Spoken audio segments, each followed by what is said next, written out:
का बंटवारा। अरे विनोद, तूने हलवाई को सारा सामान तो दे दिया है ना? अक्षय की शादी में कोई कमी नहीं रहनी चाहिए। आखिर सबसे छोटा भाई है तुम सबका। हाँ माँ, आप चिंता मत करो, मैं पूरा ध्यान रखूंगा। मंगल बेटा, तूने तो कहा था कि फूल का ऑर्डर दे दिया है, यहाँ तो फूल पहुँचे ही नहीं। अब क्या बहू की विदाई के बाद फूल आएंगे? माँ, मैंने अभी बात की है फूल वाले से, वो रास्ते में ही है। आप किशोर भैया से क्यों नहीं कहती कुछ करने को? किशोर पहले ही मेरे बताए काम कर रहा है। पास के सभी रिश्तेदारों और मोहल्ले वालों को कार्ड वही तो देकर आया था। रिसेप्शन के लिए हॉल भी उसी ने बुक किया था। टेंट कुर्सी वालों को भी तो वही देख रहा है। पर कई मोहल्ले वाले तो हमारे भरे पूरे परिवार से जलते भी है, उन्हें बुलाने की क्या जरूरत थी? बेटा, शादी ब्याह में तो बुलाना ही पड़ता है, नहीं तो लोग क्या कहेंगे। दादी दादी देखो ना, हलवाई अंकल हमें लड्डू नहीं दे रहे, आप इनको डांटो ना। अरे चैन सुख दे देना बच्चों को लड्डू, क्यों तंग कर रहा है इन्हें? बीबी जी, मैं कहाँ मना कर रहा हूँ, लेकिन लड्डू बनते ही ये बच्चे उठा उठा कर खा लेते हैं। अरे मैं तो इन्हें थाल में रख के परोस भी नहीं पा रहा। भागो, अब कोल्ड ड्रिंक पीने चलते हैं। भागो भागो, अब कोल्ड ड्रिंक पीने चलते हैं। जैसे कि आप देख रहे हैं, आज इस घर के सबसे छोटे बेटे अक्षय की शादी है। घर में बहुत चहल पहल है। कुलभूषण की बीवी कमला को फुर्सत ही नहीं है कामों से, लेकिन कुलभूषण और घर के बाकी लोग कहाँ हैं? आइए देखते हैं। अजी, आप यहाँ आराम से बैठकर गाने सुन रहे हो और घर में अभी तक इतने काम बचे हैं करने को। अरे भाई, मेरे सबसे छोटे बेटे की शादी है, इसके बाद तो मैं अब चिंता मुक्त हो ही जाऊंगा। और फिर घर में तुम हो, बेटे बहुएं हैं, तुम लोगों के होते हुए मैं क्यों काम करूं? मैं तो शान से बेटे की शादी में जाऊंगा तैयार होकर। अरे ठीक है, अब आप आराम ही कीजिए। एक बार अभिषेक की बीवी आ जाए, फिर मैं भी आराम करूंगी और मेरी चारों बहुएं पूरे घर की जिम्मेदारियां संभाल लेगी। इतना कहकर कमला वापस अपने काम में लग जाती है। बेटा भी, तू अब तक तैयार नहीं हुआ? किससे बात कर रहा है फोन पर? तैयार कैसे हूँ? सैलून जाने से तो आपने मना किया है, क्योंकि मुझे हल्दी लग चुकी है। भाभीियों को देखो, सुबह से पार्लर में है। अक्षय की शादी हो जाती है और नंदिता बहू बनकर घर आ जाती है, लेकिन इस घर की खुशियों को मानो किसी की नजर लग गई थी। नंदिता के आने के बाद आए दिन घर की शांति भंग होती रहती। अपने माँ बाप की इकलौती बेटी को इतने बड़े परिवार की जिम्मेदारियाँ कहाँ संभालनी थी? अभी देखो ना, मेरे हाथों की मेहंदी भी अभी नहीं उतरी है और तुम्हारी मम्मी ने मुझे घर के कामों में लगा दिया। मैंने सोचा था कि घर की सबसे छोटी बहू होने के कारण मुझे सब पलकों पर बिठा के रखेंगे, पर यहाँ तो पलक झपकने की भी फुर्सत नहीं मिलती।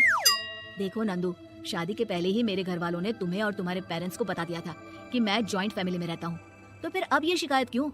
और फिर तुमसे पहले मेरी भाभी भी तो आई थी शादी करके, उन्होंने तो कभी कुछ नहीं कहा। नंदिता तब तो चुप हो जाती है, लेकिन ऐसा बहुत दिनों तक नहीं चलता। अरे नंदिता, माँ बाबूजी की दवाई का टाइम हो गया है, उन्हें दवाई दे आओ और उसके बाद सबके लिए नाश्ता बना देना। पर भाभी, मैं तो अभी अपना फेवरेट सीरियल देख रही हूँ, प्लीज मेरी जगह आप कर लो ना ये काम। ठीक है, मैं तेरी जगह माँ बाबूजी को दवाई दे आती हूँ और नाश्ता बना लेती हूँ। तू मेरी जगह पूरे घर की डस्टिंग करके 5 बच्चों को स्कूल के लिए तैयार करके भेज देना और दोपहर का खाना बनाने के बाद कपड़े धोकर सुखा देना। उसके बाद हम दोनों मिलकर बाजार जाकर सब्जी ले आएंगे, फिर डिनर की तैयारी कर लेंगे और उसके बाद बस भाभी, मैं माँ बाबूजी को दवाई देकर सबके लिए नाश्ता बना देती हूँ। हे भगवान, ये कहाँ लाकर फंसा दिया मुझे। मेरे घर में तो गिनती की 8 रोटियाँ और 2 सब्जी बनती थी और नाश्ता निपट जाता था। यहाँ तो रोटियों का ढेर और सब्जियाँ बड़े बड़े पतीलों में बनानी पड़ती है। नाश्ता बनते बनते लंच का टाइम हो जाता है और लंच बनते बनते डिनर का। अभी मुझ में तुम्हारे पूरे परिवार का नखरा उठाने की और ताकत नहीं बची। मैं ऐसे नहीं रह सकती। अरे तो क्या चाहती हो तुम? मुझे अलग रहना है बस। तो ठीक है, हम कल ही शिफ्ट हो जाएंगे किराए के घर में। इतना बड़ा घर होते हुए हम किराए पे क्यों रहेंगे? ना जी ना, घर में ही दीवार खड़ी करो अपने हिस्से के आगे। घर के साथ साथ घर की खुशियों में भी दीवार खींच जाती है। ऐसे ही कई महीने बीत जाते हैं और नंदिता माँ बन जाती है। बच्चे के आने से अभिषेक के कंधों पर खर्चों का बोझ आ पड़ता है। अभिषेक का बोझ कम करने के लिए नंदिता भी पार्ट टाइम जॉब कर लेती है, लेकिन इससे उसके सर पर नौकरी, घर और बच्चे की जिम्मेदारी बढ़ जाती है।